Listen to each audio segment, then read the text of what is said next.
پچھلی ایپیسوڈ میں تذکرہ کر رہے تھے ارطغرل غازی کا اور ان کے بیٹے عثمان کا، جس نے خلافت عثمانیہ کی بنیاد رکھی۔ بڑے تگڑے لوگ تھے، بڑے پکے مسلمان تھے، اور انہوں نے 600 سال تک اپنے اصولوں کے اوپر حکمرانی کی ہے اور خلافت چلائی ہے۔ مسلمانوں کا جھنڈا اور اسلام کا جھنڈا انہوں نے بلند رکھا ہے اور دنیا سے ہار نہیں مانی۔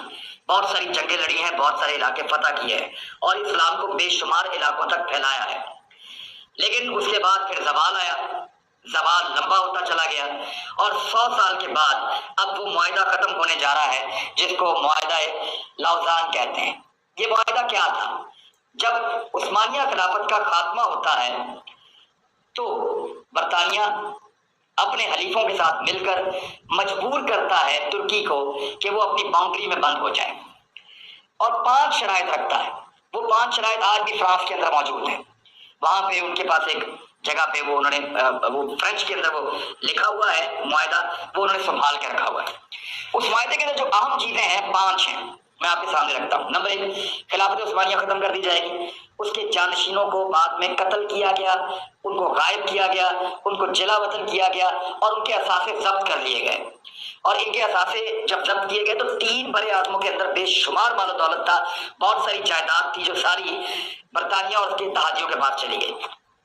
اس کے بعد ترکی کو ایک سیکولر ریاست بنا دیا گیا، اس میں سے اسلام کو ختم کر دیا گیا، خلافت کے اوپر پابندی لگا دی گئی، اور ترکی کے اوپر ایک اور پابندی لگی کہ پیٹرول نہیں نکال سکتا یا معدنیات نہیں نکال سکتا، اپنے ملک میں سے بھی اور باہر بھی کہیں سے نہیں نکال سکتا، ڈرلنگ نہیں کر سکتا چاہے پیٹرول نیچے موجود ہے، یہ صرف پیٹرول خریدے گا۔ یہ بہت بڑی زیادتی تھی ان کے ساتھ ہوئی۔ باسفورس کا ایک ان کے پاس سمندر ہے، ساحل سمندر ہے، بہت زبردست ان کی بندرگاہ ہے، اس کو بین الاقوامی قرار دے دیا گیا کہ جو مرضی یہاں سے جائے، جو مرضی یہاں سے آئے، ترکی جو ہے وہ ٹیکس نہیں لے پائے گا۔ یہ بہت بڑی پابندی تھی جو ترکی کے اوپر لگ گئی۔ یاد رکھیں کہ نہر سوئز جو ہے وہ ریڑھ کی ہڈی ہے دنیا بھر کی تجارت کی۔ اسی طرح یہ باسفورس جو ہے یہ دوسری سب سے امپورٹنٹ جگہ ہے، اور آنے والے وقت میں یہ پہلے نمبر پہ آ جائے گی۔ وہ کیسے، وہ میں آپ کو بتاؤں گا۔ اب 100 سال کے لیے یہ معاہدہ تھا کہ 100 سال تک ترکی اس کی خلاف ورزی نہیں کرے گا۔ اگر آپ نے کبھی عمرہ کیا ہو یا حج کیا ہو اور آپ ترکوں کو وہاں پہ عمرے یا حج پہ آتا ہوا دیکھیں تو آپ غور کریں گے کہ ان کے ہاتھ میں ایک نقشہ ہوتا ہے۔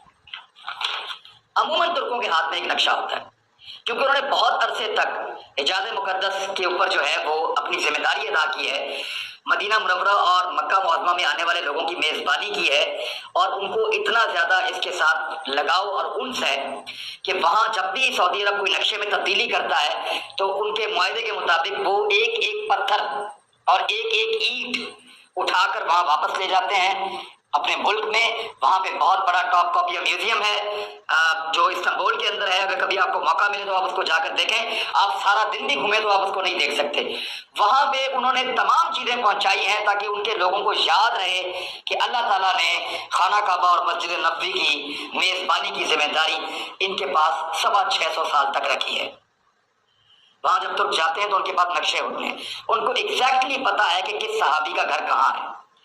وہ نقشے کے اوپر کمپاس رکھتے ہیں اور قدم گن کر چلتے ہیں اور کھڑے ہو کر دعا کرتے ہیں۔ بعض اوقات جو عربی شرطے ہیں، پولیس والے ان کو شرطہ کہتے ہیں، وہ ان کو روکتے بھی ہیں، پکڑتے بھی ہیں، نقشہ بھی چھینتے ہیں، لیکن وہ ترک جو ہے وہ خاص قسم کے اکٹھے ہو کر لباس میں جاتے ہیں، ایک طرح کے دکھتے ہیں، ایک طرح کے جوتے پہنیں گے، ایک طرح کے بیگ پہنیں گے، وہ بڑے اتفاق کے ساتھ جاتے ہیں اور ان کو اور بڑی عقیدت کے ساتھ جاتے ہیں۔ اور وہاں پہ میں نے یہ محسوس کیا اور کئی اور لوگوں سے بھی سنا کہ ترک اکثر خانہ کعبہ کو پکڑ کے یہ دعا کرتے ہیں کہ اللہ تعالیٰ اپنی ناراضگی ختم کر دے، جو میزبانی کا شرف تو نے ہمیں دیا تھا وہ ہمیں واپس دے دے۔ ترکوں کی پچھلے 100 سال کی دعائیں ہیں، انہوں نے خانہ کعبہ اور مسجد نبوی میں رو رو کے دعائیں مانگی ہیں کہ آپ اللہ تعالیٰ ہم سے ناراضگی ختم کیجیے اور اپنے نبی کے صدقے میں ہمیں یہ میزبانی واپس دے دیجیے۔ یہ ترکوں کی خواہش ہے۔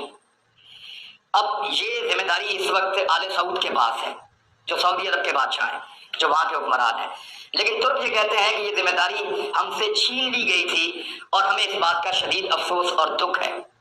اب دونوں پاکستان کے برادر ملک ہیں، لیکن ترکوں کی اپنی خواہش ہے، اس کا بھی ہم احترام کرتے ہیں، اور ایک ذمہ داری آل سعود کے پاس ہے، اس کا بھی احترام کرتے ہیں۔